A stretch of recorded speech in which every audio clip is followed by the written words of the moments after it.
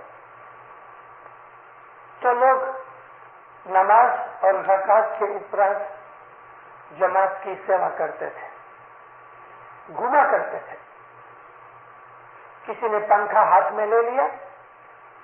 مکہ مدینہ کے اندر گرمی سخت ہوتی ہے، جب اتنی گرمی ہوتی ہے کہ دوپہر کے وقت تو کوئی نکل ہی نہیں سکتا.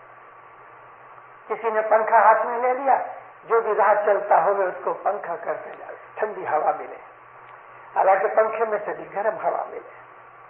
کسی آدمی نے چمڑے کی مشک پانی سے بھر کے کندھے پہ رکھ لی، ایک جام ہاتھ میں لیا اور پھرنے لگا، جو بھی ترسیا وغیرہ ملا اس کو پانی پلانے لگا. یہ خدمت خلق ہو گئی. یہ لوگ جو خدمت وغیرہ کرتے تھے، ان میں سے پھر بھی کوئی ایسا آدمی آ جاتا تھا، یا نبی اور کچھ ہے؟ تو آپ اس کے ایمان کی لیول دیکھ کے، اس آدمی کا شوق دیکھ کے، اس آدمی کی چاہنا محبت دیکھ کے، تو نبی اس کو پھر بولتے تھے رات کو اٹھو، آدھی رات کے بعد اٹھا اور اللہ کو یاد کرو. یہ ذکر رسول خدا تھوڑے آدمیوں کو دیتے تھے، مگر سب کو نہیں. حضور دیکھتے تھے کہ یہ کر سکے گا، حضور دیکھتے تھے کہ اس کی محبت کیسی ہے، حضور دیکھتے تھے کہ اس کے اعمال کیسی ہیں. وہ زمانہ ایسا تھا، زیادہ تر لوگ جو تھے وہ کھیتی باڑی کا کام کرتے تھے، مزدور لوگ تھے، یا چھوٹی سی دکان تھی. آج کے زمانے کے ساتھ اس زمانے کی کمپیریزن نہیں ہو سکتی. اس وقت 40-45 برس کی عمر ہو جائے تو 20 برس کے بچے ہو جاتے تھے. 18 برس کی عمر میں لوگ شادی کر لیتے تھے، اور جب وہ 40-45 کے ہوتے تھے تو اس کے 4-5 بچے ہو جاتے تھے کہ وہ بھی شادیاں کر لیتے تھے. تو یہ لوگ جو تھے فارغ ہو جاتے تھے، ریٹائرڈ ہو جاتے تھے، بچے کام کاج کرتے تھے. فیملی سسٹم جو تھا وہ ایک ہی گھر میں سب رہتے تھے. تو جو بڑی عمر کے لوگ تھے فری ہو جاتے تھے، ان کو کوئی کام دھندا نہیں ہوتا تھا. تو وہ کبھی سارا دن بیٹھ کے مسجد کے اندر عبادت کرتے رہتے تھے. تو ان کے لیے وہ بھی کوئی معمولی بات تھی. آج کی دنیا کے اندر وہ پیٹرن نہیں چلتا.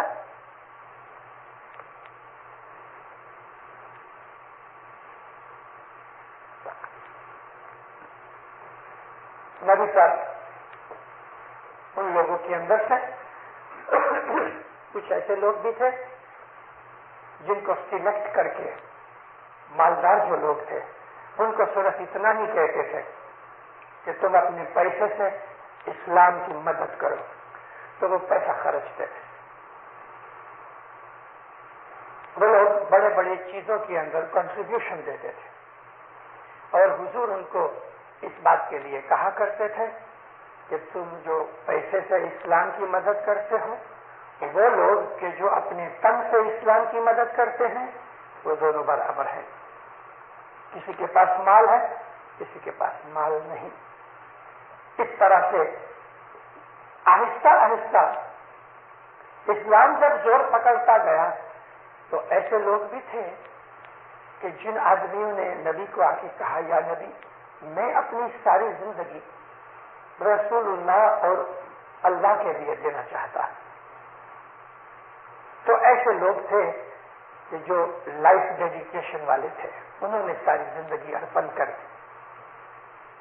ان میں سے ایک آدمی تھا ابو ذر غفاری. دور رہتا تھا لیکن گھر بار چھوڑ کے، گاؤں چھوڑ کے، کھیتر چھوڑ کے مدینے آ گیا اور نبی کے پاس رہتا تھا اور جگہ، لیکن صبح آ جاوے پھر شام تک نبی کے ساتھ رہے. نبی جب سونے کے لیے چلے جائے تو یہ مسجد میں آ جاوے. اس آدمی کو بہت شوق لگا. شوق یعنی محبت لگی. محبت جب تک نہ ہوئے یعنی پریم پیدا ہونا چاہیے. ہم کو عبادت کرنے کے لیے من آنا چاہیے، اور وہ ایک ایسی چیز ہے کہ جو باہر سے نہیں ملتی، ہمارے من سے اٹھتی ہے. تو ایک دن صبح کے وقت سب لوگ نماز پڑھ کے جانے لگے. کچھ لوگ بیٹھے رہے، کئیوں نے سوال کیے، نبی نے جواب دیے. وہ بھی جب چلے گئے تو یہ اکیلا ابو ذر رہ گیا. تو نبی اٹھنے لگے تو کہتا ہے، یا نبی تھوڑی دیر بیٹھ جاؤ. نبی بیٹھے رہے. نزدیک آ کے کہتا ہے، یا نبی کچھ بات بتاؤ. آپ نے فرمایا، کیا بتاؤں؟ نہیں، کچھ بھی جو آپ کے دل میں آئے، آپ کچھ بات بتاؤ. حضور کے ہاتھ میں تسبیح تھی، ساری رات کا اجاگرا بھی تھا، آنکھیں نیچی تھی، اور حضور تسبیح نکالتے تھے، ہنستے تھے. کہتے ابو ذر میں کیا کہوں؟ کہنے لگا، یا نبی آپ کچھ بھی کہو، مگر کچھ کہو. اچھا، حضور نے فرمایا، اے ابو ذر تو مجھ سے کتنا پیار کرتا ہے؟ کہتا، یا نبی، ایسا جوشیلا آدمی تھا. کہتا، یا نبی میں اپنی جان سے زیادہ آپ کو چاہتا ہوں. حضور ہنس کے کہتے ہیں، اے ابو ذر تیرا ایمان کمپلیٹ نہیں ہوا. جان سے زیادہ چاہتا ہوں پھر بھی میرا ایمان کمپلیٹ نہیں ہوا. فرمایا، ہاں. سوچ کے کہنے لگا، یا نبی میرے ماں باپ، اس کے ماں باپ جیتے تھے، میری بیوی بچے، میری مال مل کر جتنی بھی ہے، جو کچھ بھی دنیا میں ہے، واللہ اس سے زیادہ میں آپ کو چاہتا ہوں. حضور پھر بھی ہنستے رہے. کہنے لگے، ابو ذر تیرا ایمان ابھی بھی کامل نہیں ہوا. سوچنے لگا. سوچتے سوچتے 2-1 منٹ چپ رہا. جوش پہ آ کے نبی کے گھٹنوں کو پکڑ کے کہتا ہے، گھٹنوں کو پکڑنا عاجزی کرنے کی ایک مثال ہے، جیسے پاؤں پکڑتے ہیں ہم لوگ. گھٹنوں کو پکڑ کے کہتا ہے، یا نبی اللہ کی قسم، اللہ کی قسم میں آپ کو اتنا چاہتا ہوں جتنا اللہ کو چاہتا ہوں. رسول اللہ نے باہیں نکال کے اس کو گلے لگایا. فرمایا، اے ابو ذر ابھی تیرا ایمان کامل ہوا. اس کی آنکھوں میں سے آنسو آ گئے. خوش ہو گیا. فرمایا، تم صبح اٹھا کرو. کہتے، یا نبی اٹھتا ہوں کہ تم اللہ اللہ کیا کرو. یہ اس میں اعظم تھا جو نبی دیا کرتے تھے لیکن سلیکٹڈ آدمیوں کو. رسول اللہ کے زمانے کے ایسے لوگوں کی ہسٹری آج بھی ہے، جیسا کہ یہ ابو ذر غفاری، جیسا کہ سلیمان فارسی، عمار بن یاسر. یہ ایسے لوگ تھے کہ جو بیت الخیال کے اندر بہادر تھے، بیت الخیال کے یودھے تھے، اور وہ لوگ ساری ساری رات عبادت کرتے تھے. خود نبی آدھی رات کے بعد کھڑے ہو جاتے تھے. مدینے کے اندر کبھی گرمی پڑتی تھی تو سخت گرمی پڑتی تھی، لیکن جب ٹھنڈی پڑتی تھی تو وہ بھی سخت ٹھنڈی پڑتی تھی. البتہ برف نہیں پڑتی لیکن سخت ٹھنڈی پڑتی تھی. ایسی ٹھنڈی کے اندر نبی اپنے گھر میں کھڑے ہو جاتے تھے. رسول اللہ کے گھر کے اندر فرش نہیں تھے، چٹائیاں نہیں تھیں، سیمنٹ کے فلورز نہیں تھے، دھول مٹی تھی.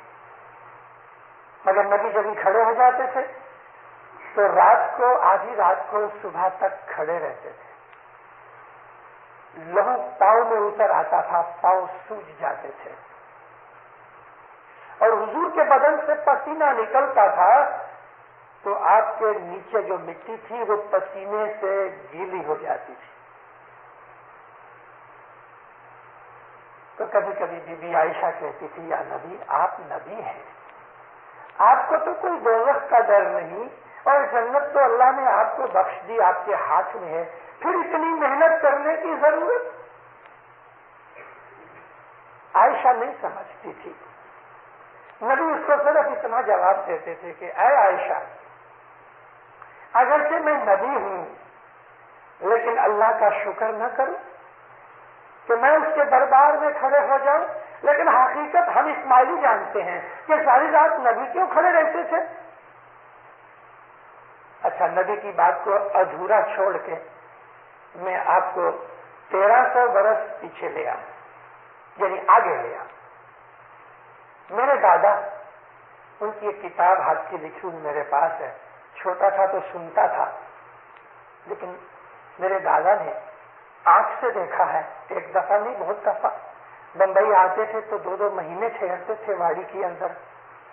آج بھی کبھی آپ بامبے جاؤ، واڑی کے جماعت خانے کے سامنے ہی وہاں ایک گول ہاؤس ہے، ہاؤس کہتے ہیں فاؤنٹین کو، اس کے بیچ میں فاؤنٹین ہے. اب تو اس کو پیو کر کے بند کر کے لگا دیا ہے، لیکن مولانا حضرت امام نے جب یہ رضا دی کہ ابھی وہاں پرانے جھونے میرے بنگلے توڑ کے وہاں تم ہاسپٹل بنا لو اور بلڈنگ سوسائٹی بنا لو 10-12 سال پہلے، تو مولانا حضرت امام نے فرمایا یہ جو فاؤنٹین ہے، حوض، یہ مت توڑنا. اس کے پیچھے ایک ہسٹری ہے. میرے دادا لکھتے ہیں کہ آدھی رات ہوتی تھی، یعنی 12 بجتے تھے، تو علی شاہ ماں باپ پیری جومے کے اندر اپنے گھر سے اترتے تھے. وہ زمانے کے اندر اس حوض میں پانی بھرا ہوتا تھا، کبھی آدمی اس میں کھڑا رہے تو کمر تک پانی آتا ہے. میرے دادا نے آنکھ سے دیکھا ہے کہ علی شاہ ماں باپ رات کو، آدھی رات کو نیچے اترے اور 5 بجے تک حوض کے اندر علی شاہ ماں باپ پانی میں کھڑے رہ کے تو عبادت کرتے تھے. لیکن جب امام بنے تو یہ چیز چھوڑ دی. اور اس کے بعد سلطان محمد شاہ کے بڑے بھائی تھے آغا شہاب الدین شاہ، جن کو آغا شاہ خلیل اللہ بھی کہتے ہیں. وہ پیر کی پٹھیوں میں ہیں، تو وہ نیچے پانی میں جا کے آدھی رات سے لے کے صبح 5 بجے تک وہ بھی پانی میں کھڑے رہ کے عبادت کرتے تھے. اب سمجھ میں آتا ہے کہ رسول اللہ وہ عبادت کس لیے کرتے تھے. ان کو عبادت کی ضرورت نہ تھی، لیکن دنیا بھر کے اندر جو مرید ہیں، جو مومنین ہیں، جو صبح اٹھ کے عبادت کرنے والے ہیں، ان کے حق میں وہ عبادت کی دعائیں مانگتے تھے. جیسے کہ آج مولانا حضرت امام نے فرمان کی ہے، تم بیٹھو، دھیان لگے نہ لگے تم عبادت میں بیٹھو، دھیان لگاؤ، محنت کرو، کوشش کرو. لیکن کبھی تمہارا دھیان نہیں لگتا تو اس کارن کو وجہ بنا کے عبادت چھوڑ مت دینا. دیکھو حضرت امام کے پاس پیری جومہ بھی ہے، صاحبی جومہ بھی ہے. یہ دونوں جومے سلطان محمد شاہ کے ٹائم سے ہاتھ میں رکھے ہوئے ہیں. اس کا بھی کوئی کارن ہے کہ اس نے کیوں اپنے پیری جومے کو جدا نہیں کیا. یہ مولا کے بھید ہیں. مگر مولانا حضرت امام خود اس پیری جوت کے اندر وہ بھی رات کو سوتا نہیں سوتا. نبی کی ایک حدیث ہے کہ ہم جو ہیں یعنی نبی اور امام، ہماری آنکھیں بند ہوتی ہیں لیکن ہم سوتے نہیں، کبھی نہیں سوتے. تو حضرت رسول اللہ کے زمانے کے اندر جب ایسے لوگ عبادت کرتے تھے، جیسے جیسے لوگ بڑھتے گئے نبی کی عبادت بڑھتی گئی. امام سلطان محمد شاہ بھی پیری جومے والے تھے. ان کے ایک فرمان میں لکھا ہے کہ نور کے وقت میں دنیا بھر میں جتنے بھی میرے مرید ہیں میں ان کے لیے دعا کرتا ہوں. مولانا سلطان محمد شاہ کی عادت تھی سفید جبہ پہنا ہوا، ہاتھ میں تسبیح، اس کونے میں جاوے، اس کونے میں جاوے، اس کونے میں جاوے، اس کونے میں جاوے. مولا اپنے سٹنگ روم میں وائی کے ہی اسی بنگلے کے اندر ہر روز صبح سورج نکلنے سے پہلے سرکار اس طرح ہاتھ اٹھا کے دعائیں مانگتے تھے. کامریا حاجی نے پوچھا، حاجی کامریا کون ہے پتہ؟ یہ ادھر یورک مل میں رائی عبد المحمد غلام حسین علی بھائی ادھر ٹورنٹو میں رہتے ہیں. ان کے نانا حاجی کامریا تھے اور مولا کے حضور میں رہتے تھے.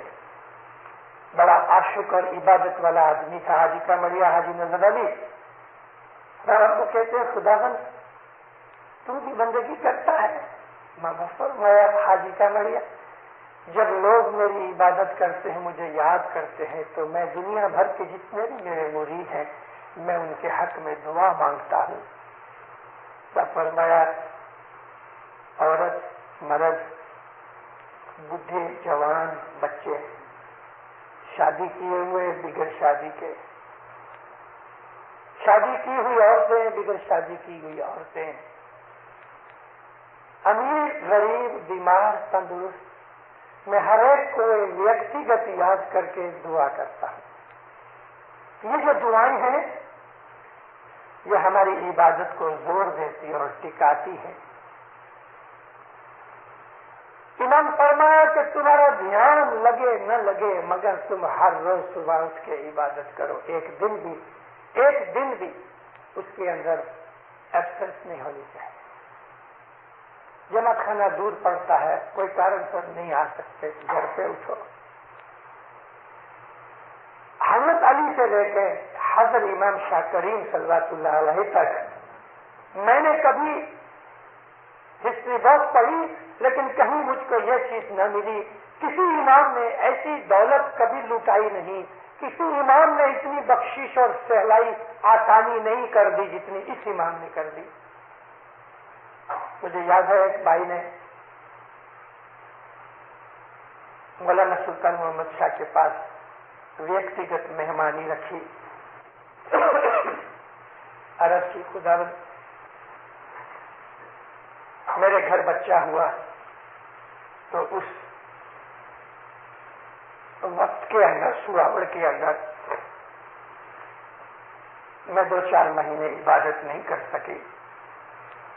اب خداوند مجھ کو معاف کرو. مولا فرمایا عبادت معاف نہیں ہو سکتی. خدا نے کیا کروں؟ فرمایا ہر روز 10-15 منٹ روز عبادت کر کے وہ قرضہ پورا کرو، لیکن عبادت معاف نہیں ہوتی. مولانا حضرت امام 3 برس پہلے بمبئی گئے تو پہلی دفعہ بمبئی کے اندر یہ فرمان میں نے کانوں سے سنا. حضرت امام فرمایا میرے روحانی بچوں، زمانہ بہت بدل گیا ہے، تمہیں عبادت کی ضرورت ہے، لیکن کبھی ایسا ہوئے کہ تمہیں بدن کے اندر کوئی دکھاؤ ہے، پین ہے، تو اس وقت دن تم عبادت مت کرو. اور ایسی میری روحانی دیکریاں بچیاں کہ وہ سلاور میں ہوئے، حمل میں ہوئے اور ان کو تکلیف ہوتی ہوئے، تو چلو وہ بھی عبادت نہ کریں. اتنی بخشش آسان کر دیا. یہاں بھی ہے، لندن کے اندر بھی صاحب نے ابھی فرمایا کہ تمہاری طبیعت ٹھیک نہ ہوئے، پین ہوتا ہوئے، دکھ ہوتا ہوئے، کیونکہ جب بھی پین ہوتا ہے پیٹ کا، ماتھے کا، شریر میں کہیں بھی، تو ہماری کنسنٹریشن نہیں ہو سکتی. امام نے ریلیکس کر دیا. زمانہ جیسا جیسا کٹھن آتا جاتا ہے، جیسے جیسا پاپ بڑھتا جاتا ہے، جیسے جیسے دنیا کے طرف انسان کا خیال زیادہ ٹیمپٹڈ ہوتا ہے، تیسے تیسے حضرت امام بھی اپنی عبادت اور مذہب کی چیزوں کو تھوڑا تھوڑا ریلیکس کرتے جاتے ہیں، تاکہ دنیا کے کام کاج ہم کو عبادت بندگی اور مذہب کے عمل کرنے میں تکلیف نہ دینے، ہم کو بہانہ نہ مل سکے. میں نے عرض کی آپ کو کہ نبی صاحب کے زمانے کے اندر جو آدمی کی رہنی کہنی اور جیون تھا، وہ آج کل کی دنیا کے اندر وہ جیون نہیں. دعا کا ٹائم آ گیا. کسی آدمی کی دکان ایسی ہے کہ شام ہی کے وقت بیپار ہوتا ہے، اور کینیڈا میں نوی ہماری بستی ہے، ہم کو اپنی اکنامک حالت، ہماری آرتھک حالت کو سدھارنا ہے، خراب نہیں کرنا. اس وقت دکان بند کر کے مانو ریسٹورنٹ ہے، سپر مارکیٹ کی طرح کی دکان ہے کہ جو شامی کے وقت ہوتی ہے. تو ایسے وقت میں حضرت امام نے فرمان کیا تم دعا کو یاد کر لو. اگر 7:30 دعا کا ٹائم ہے تو دعا کو یاد کر لو، تو جب دکان بند کر کے گھر جاؤ تو اس وقت دعا پڑھ لو. یہ جو دعائیں ہیں، یہ جو بندگیاں ہیں، اس کا ہیتو کیا ہے بھلا؟ ایم کیا ہے؟ ایم تو یہ ہے مولا کو یاد کریں، اس کے ساتھ ہمارا سبند رہے اور اس کی محبت ہمارے دل میں رہے. یہ ایم ہے. اگر دنیا داری بھی اچھی رہے اور ہمارے دل کے اندر یہ ایم بھی رہ سکتا ہے، جیسے کہ حضرت امام فرمایا تم دعا کا ٹائم ہے، دعا کو یاد کر لو کہ یہ یا مولا دعا کا ٹائم ہے، میں بیزی ہوں، نہیں پڑھ سکا. تو حضرت امام جانتا ہے ابھی سچائی کیا ہے اور دکھاوا کیا ہے، وہ مولا جانتا ہے.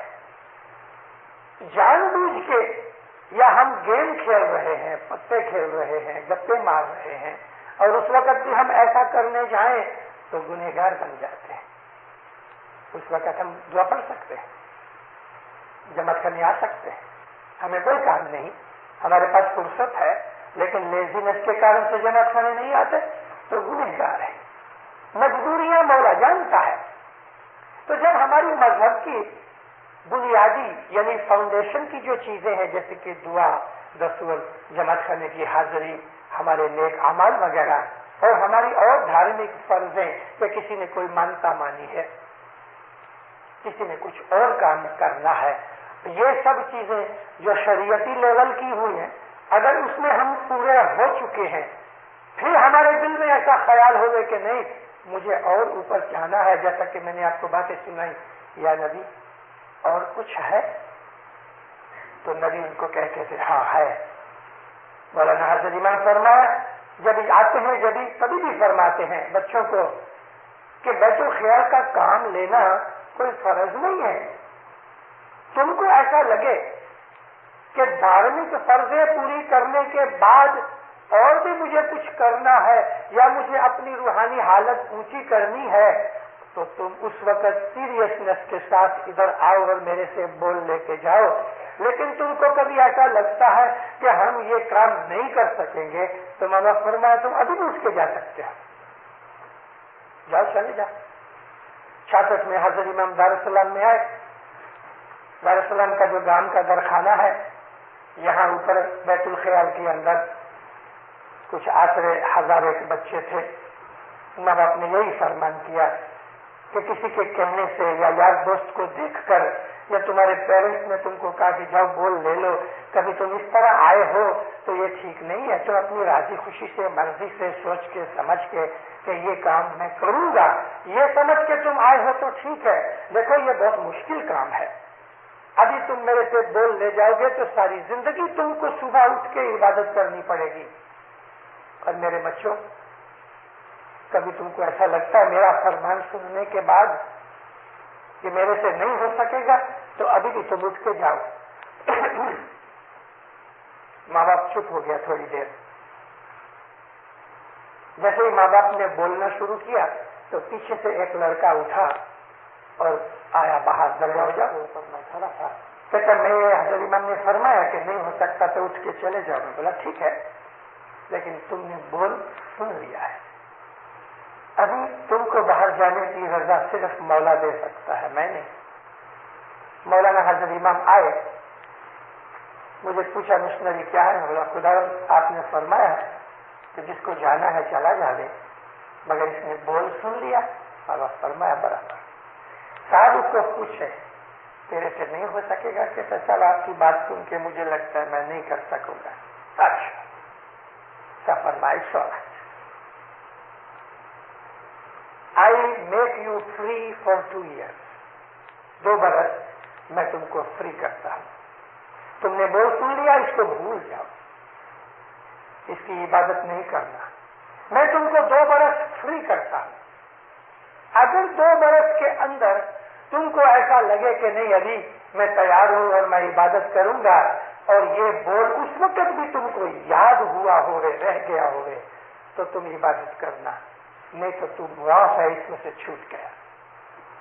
اور اگر 2 برس کے بعد تمہیں ایسا لگے کہ نہیں مجھے کرنا ہے اور بول کر بھی تم بھول گئے ہو، تو میرے آنے کا انتظار کرنا، میں تمہیں نیا بول دوں گا. بیت الخلا کا جو کام ہے وہ دعا کی طرح اور دسوند کی طرح ہر اسماعیلی کے اوپر فرض نہیں. آج تک خود ہم مشنری بھی یہ بولتے آئے جماعتوں کو، لیکن جب حضرت امام نے اس جومے کے اندر اس چیز کو اس طرح بتا دیا کہ بھئی بیت الخیال کا کام تمہاری مرضی کے اوپر ہے، لیکن ایک بات ہے، ایک دفعہ اس کے اندر آ گئے پھر باہر نہیں نکل سکتے. ایک دفعہ ہم نے بول لے لیا، پھر تو زندگی بھر اس بول کے اوپر محنت کرنی پڑے گی. صرف اتنا ہی ہے کہ بیت الخیال میں داخل ہونے سے پہلے بہت سوچنا چاہیے. حضرت امام نے اگرچہ 18 برس کی ایج رکھی ہے، کبھی کبھی 16-17 برس کے بچے بھی آ جاتے ہیں.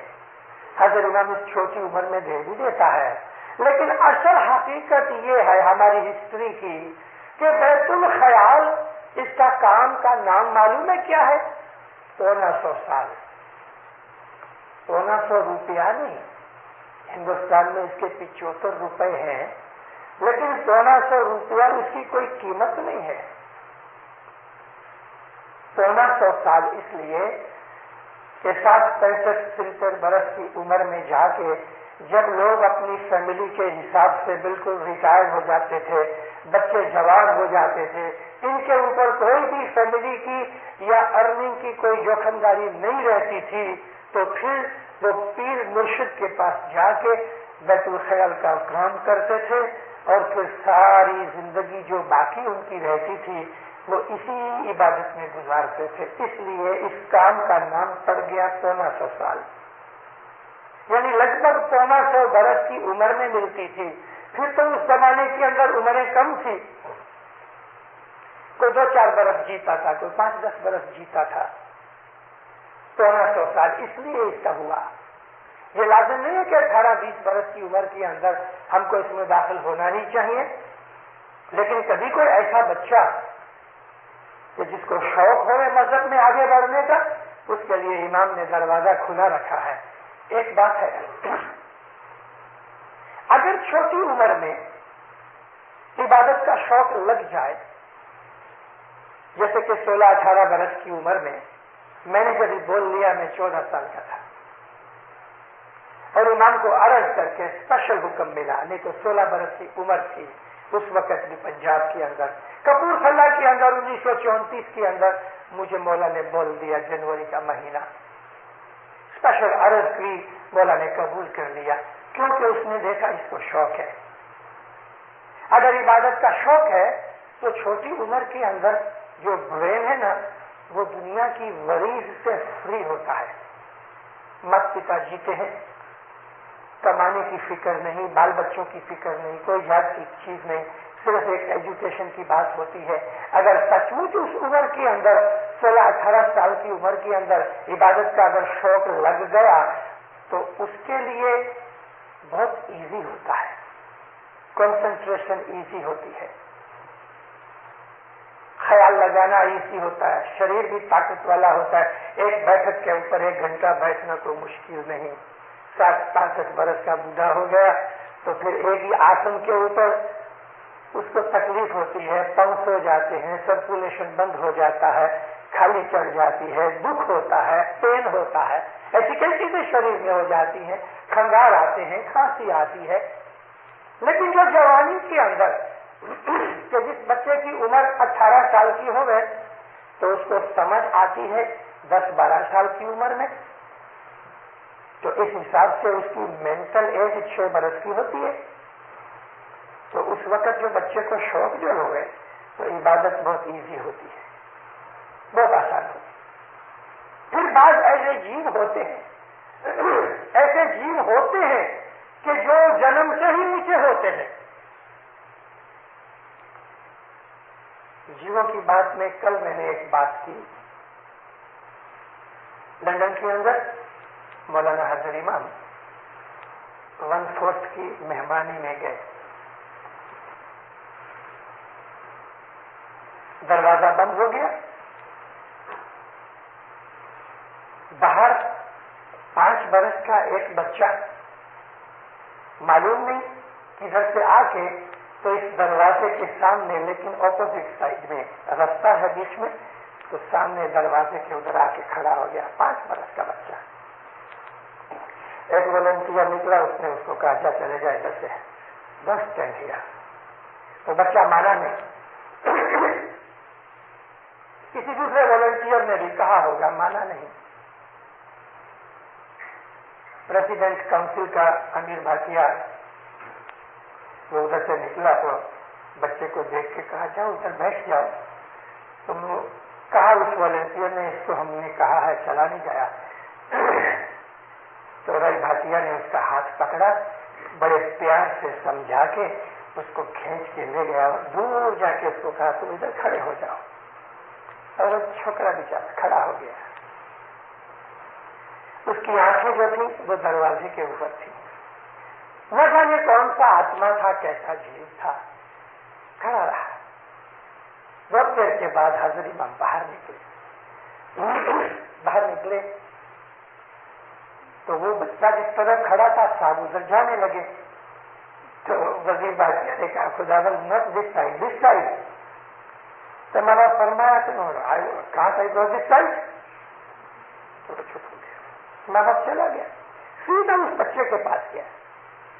بچے کے پاس جا کے صاحب نیچے جھکے، اس کو دیکھا، اس کا ہاتھ پکڑ کے صاحب اس کو لے آئے. چلتے چلتے صاحب اس کو دیکھے، وہ صاحب کو دیکھے ہاتھ پکڑا ہوا ہے. جیسا نہیں رستے کے اندر ایک باپ چھوٹے بچے کا ہاتھ پکڑ کے شاپنگ کے لیے نکلتا ہے، ایسا ہاتھ پکڑ کے مولا کے ساتھ چلنے لگے. حضرت امام اس کو اپنے ریسٹ روم میں لے گئے. ریسٹ روم کے اندر جا کے صوفے کے اوپر بٹھایا، خود بازو میں بیٹھا. سامنے ٹی وی سیٹ پڑا تھا، ویڈیو ٹی وی. ایک والنٹیئر کو کہا کہ اس کو چالو کرو، مطلب کہ میری اس کے ساتھ ویڈیو ٹی وی میں باتیں کرتے کرتے فلم آ جائے. اس بیچارے نے بہت محنت کی مگر ٹی وی چلا نہیں. کہتے خدا نے ویری سوری سر، میں ٹرائی اگین. پھر بھی اس نے تھوڑی دیر کے بعد ٹرائی کی اور کامیاب نہ ہوا. پھر مولا کو رس کی خدا بابا فرمایا ٹرائی اگین. مطلب کیا تھا کہ صاحب اس کے ساتھ ٹائم گزارنا چاہتے تھے. 7 منٹ بیٹھے اس کے ساتھ، 7 منٹ.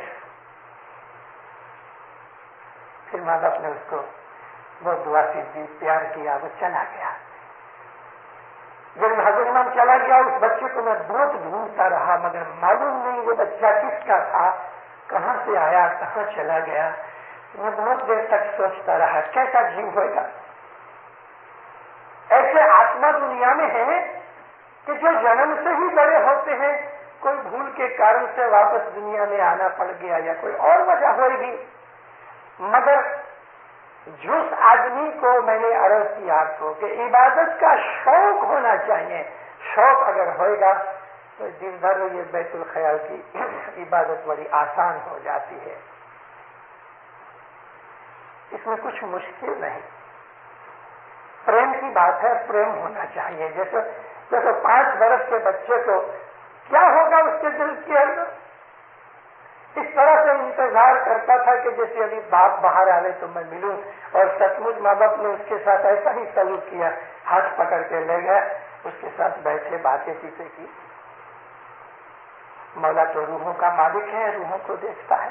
داس ہمارا جو ہے سے جیسے ہمارا گلے نہ ہار، اس کو میں اپنے گلے میں ہار کی طرح جیسا ہم چین پہنتے ہیں ایسا پہنوں گا. جس کے ساتھ ہمیں پیار ہوتا ہے، بہت پیار ہوتا ہے، ہم اس کو گلے سے لگا لیتے ہیں. تو امام اس کو گلے سے لگا کے رکھتا ہے ہمیشہ. اس مومن کے سکھ کا انت نہ تھا. بیت الخیال کی جو عبادت ہے اس میں ایک سب سے بڑی مزہ جو سب کو ملے گی تو وہ یہ ہے، دل خوش رہے گا. دل خوش رہے گا، ٹینشن نکل جائے گی، وریز گھٹ جائیں گی، دنیا کی پرابلمز آئیں گی مگر مغز کے اوپر بوجھ نہیں بنے گی بلکہ رستہ بتائیں گی. مغز شکتی بڑھے گی جس سے ہم اپنی پرابلم سولو کر سکیں گے. یہ تو عام چھوٹی لیول کی ریزلٹس ہیں. لیکن جو بڑے اور اوپر جانے والے جو لوگ ہوتے ہیں تو ان کو پھر خداوند عالمین کی طرف سے الگ الگ قسم کی بخششیں ملتی ہیں. ان بخششوں میں بہت سی چیزیں ہیں. جو لوگ عبادت میں آگے بڑھتے ہیں تو میں نے جیسا کہا کہ یہ عام لیول کی چیزیں ہیں. اس سے اور آگے بڑھنے سے ان کے دل کے اندر ایک ایسی پیس آتی ہے جس کو سکون کہتے ہیں. ایسی شانتی ملتی ہے کہ جس شانتی کا کوئی دنیا کے اندر داخلہ نہیں ہے کہ ہم دے سکیں کہ بھئی یہ شانتی ایسی ہوتی ہے. مولانا حضرت امام کے فرمان میں یہ چیز کہ اس آدمی کے دل کے اندر ایسی خوشی، ایسا سکھ ہوتا ہے کہ جو دنیا کی کوئی چیز کے اندر ایسا سکھ یا خوشی نہیں ہوتی. یہ چیز ایک نورانی چیز ہے کیونکہ خدا جو ہے وہ خود سلام ہے. ہم اپنی دعا میں پڑھتے ہیں یا مولانا اللہم یا مولانا انت السلام. سلام کا مطلب پیس، شانتی. خدا خود شانتی ہے. اور اسی لیے جب بعض گزر جانے والے آدمیوں کے پیچھے امام کی طرف سے جب تعلیقہ آتا ہے تو ماں باپ اس کے اندر کہتے ہیں میں دعا کرتا ہوں امر شانتی میں رہے. امر شانتی کا مطلب اٹرنل پیس کہ جو کبھی ٹوٹے نہیں، بگڑے نہیں. تو یہ شانتی جیسے کہ سیکنڈ اسٹیج یا تھرڈ اسٹیج کی بات سمجھ لو، ان لوگوں کو ملتی ہے کہ جو اور آگے بڑھ جاتے ہیں، روحانی آدمی ہوتے ہیں. اس کے بعد لوگوں کو روحیں نظر آتی ہیں، فرشتے دکھتے ہیں، اسپرٹ کو دیکھ سکتا ہے، ان کے ساتھ ان کی دوستی ہوتی ہے. جیسے جیسے انسان آگے بڑھتا ہے تیسے تیسے اس کو خدا تعالیٰ اندر اور باہر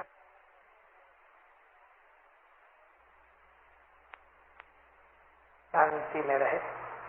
امر شانتی کا مطلب اٹرنل پیس کہ جو کبھی ٹوٹے نہیں، بگڑے نہیں. تو یہ شانتی جیسے کہ سیکنڈ اسٹیج یا تھرڈ اسٹیج کی بات سمجھ لو، ان لوگوں کو ملتی ہے کہ جو اور آگے بڑھ جاتے ہیں، روحانی آدمی ہوتے ہیں. اس کے بعد لوگوں کو روحیں نظر آتی ہیں، فرشتے دکھتے ہیں، اسپرٹ کو دیکھ سکتا ہے، ان کے ساتھ ان کی دوستی ہوتی ہے. جیسے جیسے انسان آگے بڑھتا ہے تیسے تیسے اس کو خدا تعالیٰ اندر اور باہر اپنی بخششوں سے واقفیت دیتا رہتا ہے، بخششیں دیتا رہتا ہے. پھر خدا خودی ارینجمنٹ بھی کرتا ہے کہ اس کی دوستی، اس کی ملاقات ایسے ہی لوگوں سے ہوتی ہے. وہ جدھر جدھر جاتا ہے، بمبئی جاوے، کراچی جاوے، ٹورنٹو جاوے، ونکوور جاوے، لندن جاوے، اس کو ایسے لوگ جو عالم روحانی میں گھومنے والے ہیں ان کو ملتے رہتے ہیں. اب میں بات چالو کرنے سے پہلے اس خیال کا جما کے آپ کو میں نے بول دیا کہ جس طرح دنیا کے اندر اونچی نیچی لیول ہوتی ہیں، اسی طرح سے روحانی کے اندر بھی لیول ہے. ان لوگوں کی ملاقاتوں سے وہ لوگ کے جو نیچی حالت میں ہوتے ہیں ان کو فائدہ ملتا ہے، ان کو بہت فائدہ ملتا ہے. حضرت امام کی ظاہری اور باطنی باتوں سے، بخششوں سے ان کو نوازا جاتا ہے، اور اس کے بعد جو اور چیزیں آتی ہیں وہ ورنن میں یعنی ایکسپلینیشن میں نہیں آ سکتی. انسان کو اندر جو خدا بخشش دیتا ہے تو اس کی سمجھ بھی صاف دیتا ہے. یہ لوگ جو عبادت میں آگے بڑھنے والے ہیں، جاتے ہیں، ان کو کسی سے پوچھنے کی ضرورت نہیں رہتی. اندر سے جو کچھ بھی ملتا ہے اس کی سمجھ صاف ملتی ہے.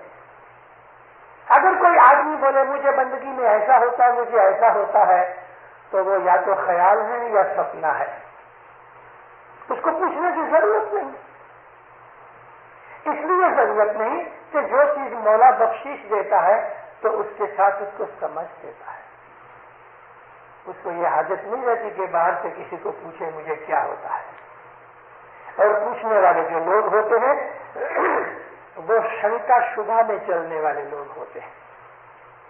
یہ تو انتر کی باتیں ہیں، اور انتر کے اندر سے جب ان کو خلاصہ ملتا ہے تو پھر باہر کی اس کی باتوں کی ضرورت ہی نہیں پڑتی. اس کے لیے اگر کچھ ملا بھی ہے تو بولنا نہیں چاہیے، اور وہ بول بھی نہیں سکتا.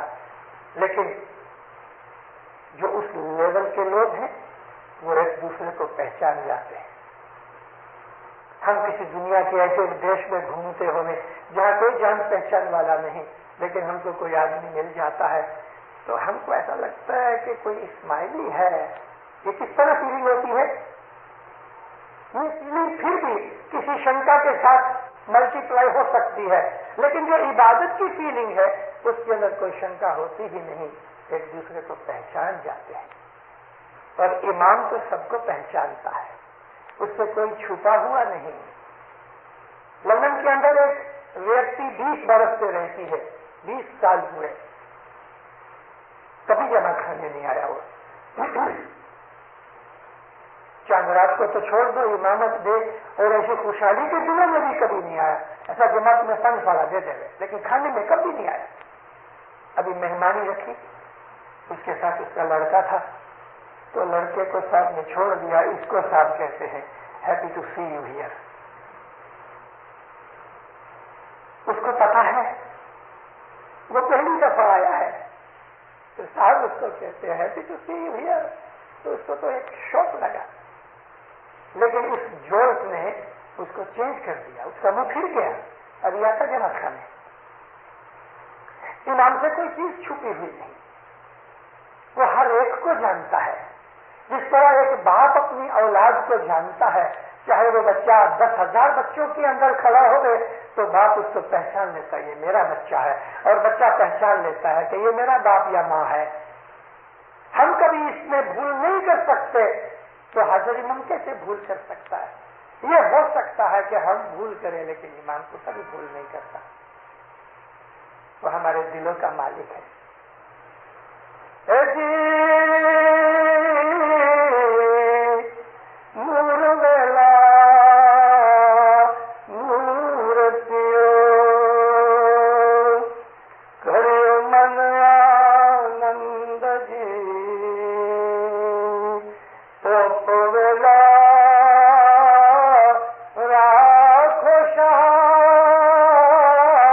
پی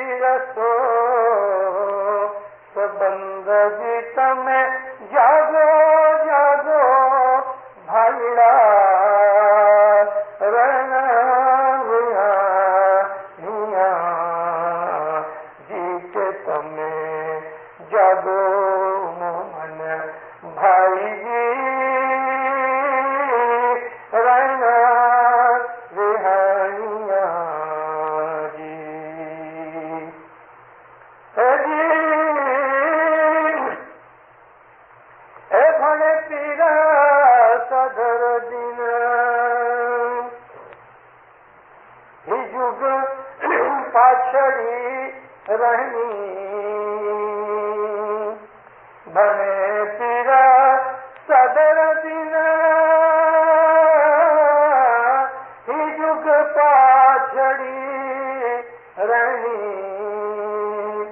ست کیری بات کوئی ویر لے جانی تمہیں جاگو جاگو جاگو جاگو بھائی رن بیانیاں. ایسے بہت سے گنان ہیں کہ ان گنانوں کے اندر ہمیں صبح اٹھنے کی تلقین کی گئی. یہ نور کا وقت ہے اور اس نور کے وقت میں آپ نورانی غسل کرو، اس نور کو پاؤ. یہ پاچھڑی رہنی ہے، یہ جو وقت ہے، یہ زمانہ جو جاتا ہے، اس دنیا کی آخری رات ہے. تو جو کوئی برا یعنی کوئی آدمی اس بھید سے واقف ہے، کوئی لیکن جو نورانی لوگ ہیں وہ دوسروں کے لیے بھی محنت کر کے ان کو عبادت بندگی پہ لگاتے ہیں. اور دینداروں، ہم نے حضرت امام سے پرومس کیا ہے روز اٹھیں گے، ہر روز اٹھو. چالو دن کے اندر بھی صبح کی بیت الخیال کی عبادت کرو، لیکن سارا دن مولانا حضرت امام کو کوئی دوسرے طریقے سے یاد کرتے رہو. اس کا چھیلا دیدار کیا ہوگا اس کو یاد کرو. بیت الخیال میں نہیں، بیت الخیال میں تصویر بھی نہیں چاہیے، بیت الخیال میں جیت بھی ہلدی نہیں چاہیے، منہ بند ہو گئے تو بھی. بیت الخیال میں حضرت امام کی فوٹو شبی کو کبھی یاد نہیں کرنا. لیکن سارا دن باقی کے جو 23 طلاقیں، نیند ہے، بزنس ہے، روزگار ہے یا فرصت ہے، جیسا بھی جتنا بھی بن سکے اس مولا کو یاد کرو. اللہ کا نام لو یا علی کا نام لو اور کوئی نام، خدا کے بہت سے نام ہیں، یا رحمان کہو، اس کا ورد کرو، صلوات پڑھو، ذکر کرو. حضرت رسول اکرم صلی اللہ علیہ وسلم فرمایا کہ عبادت کی 2 پائے ہیں کہ جس کے اوپر عبادت کھڑی ہے. ایک تو یہ ہے کہ مولا کا شکر کرو، جو کچھ بھی حالت ہوگی اس میں شکرانہ رکھو. شکر کرنے سے دل کو شانتی ملتی ہے. کبھی دکھ بھی آ گیا تو بھی شکر کرو. اور دوسری بات فرمایا عاجزی کرو. تو آپ صبح جب 4 بجے جماعت خانے میں یا گھر پہ کبھی بھی جب عبادت کے لیے بیٹھو دیندارو، تو 1 منٹ 2 منٹ دعا مانگو. بیت الخیال کی بندگی چالو کرنے سے پہلے 1-2 منٹ 3 منٹ 4 منٹ دعا مانگو. یا مولا، میں گنہگار ہوں، میں ناپاک ہوں.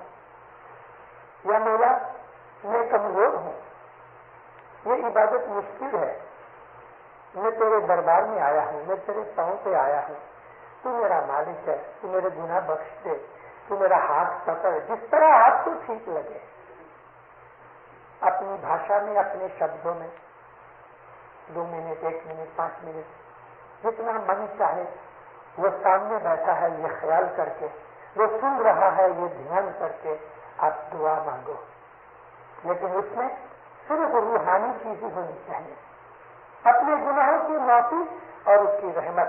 دنیا کی کوئی چیز نہیں، دنیا کی کوئی پرابلم ادھر مت لے کے آؤ. دنیا کو دنیا پہ چھوڑ دو. یہ تو صرف روحانی عالم اور روحانی چیز ہے. آپ جب یہ طریقہ کرو گے کہ 1-2 منٹ دعا مانگنے کے بعد جو آپ کنسنٹریشن لگاؤ گے، آپ کو عبادت میں بہت مزہ آئے گا اور سچ مچ مولا ہاتھ پکڑے گا.